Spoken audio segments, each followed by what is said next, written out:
नमस्कार, आप देख रहे हैं बिज़नेस टुडे बाज़ार।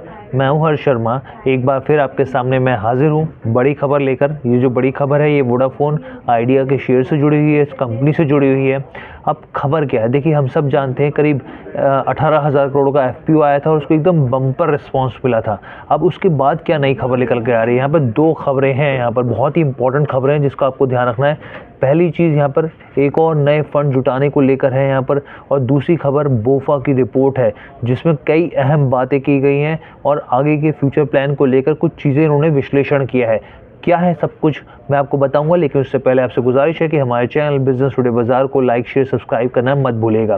तो देखिए हम सब ने देखा 18,000 करोड़ का एफपीओ आया और बहुत ही शानदार इस पर रिस्पॉन्स देखने को मिला। अब जो कंपनी है वो नई फंडिंग के लिए तैयारी कर रही है, नई फंडिंग को लेकर चर्चा कर रही है और इसमें आप जानते हैं कि इन्वेस्टर से बातचीत चल रही है।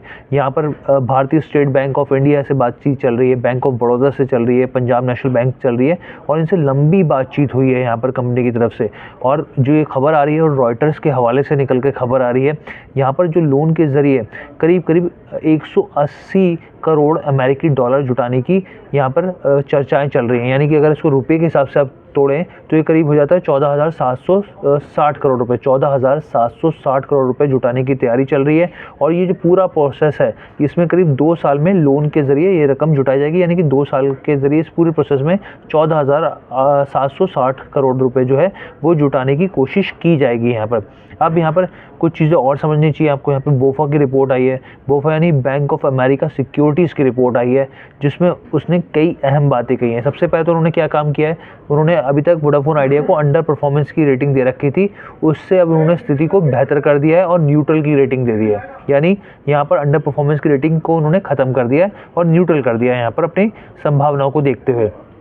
अब उन्होंने कहा क्या है और किस तरीके के टारगेट दिए हैं ये भी जानना ज़रूरी है यहाँ पर। तो देखिए उनका साफ तौर पे पहले तो उन्होंने अपग्रेड किया है ब्रोकरेज ने वोडाफोन आइडिया को यहाँ पर, और उसके अपने टारगेट को भी अपग्रेड किया है। पहले उन्होंने क्या टारगेट दिया था, 9 रुपये 40 पैसे के आसपास दिया था, लेकिन अब उन्होंने यहाँ पे 14.5 रुपये का टारगेट प्रति शेयर के हिसाब से तय कर दिया है।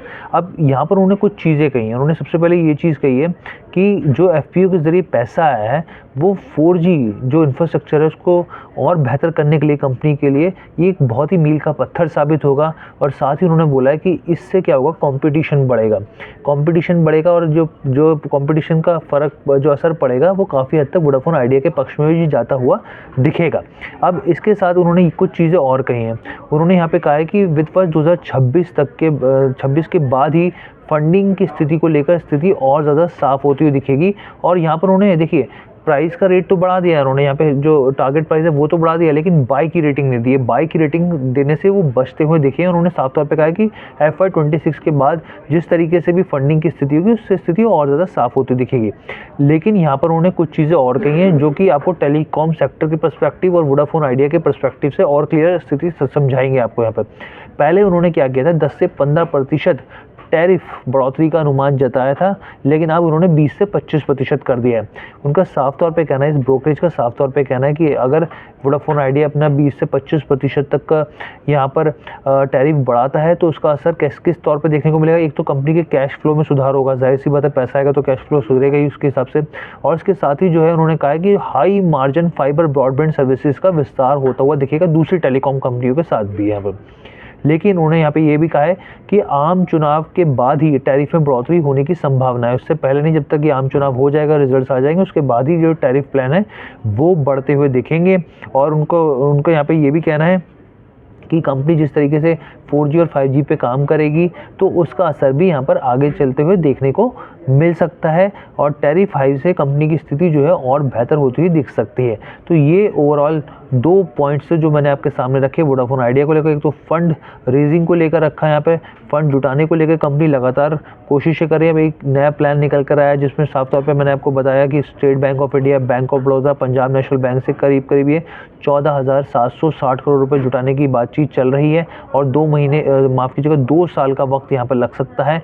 और इसके अलावा दूसरा बोफा की बैंक ऑफ अमेरिका की यहाँ पर रिपोर्ट आई है बोफा की, जो साफ तौर पे कहती है उन्होंने तो अपना टारगेट जो है प्राइस टारगेट इसको बढ़ाया है, लेकिन हाँ अभी बाई रेटिंग उन्होंने नहीं दी है यहाँ पे। लेकिन हाँ ये ज़रूर है कि अंडर परफॉर्मेंस से यहाँ पे उन्होंने न्यूट्रल की रेटिंग दे दी है। तो ये इस वीडियो का हमने आपके सामने रखा। कैसी लगी आपको ये पूरी बातचीत हमें ज़रूर बताइएगा। बिजनेस टुडे बाजार के साथ जुड़ने के लिए धन्यवाद।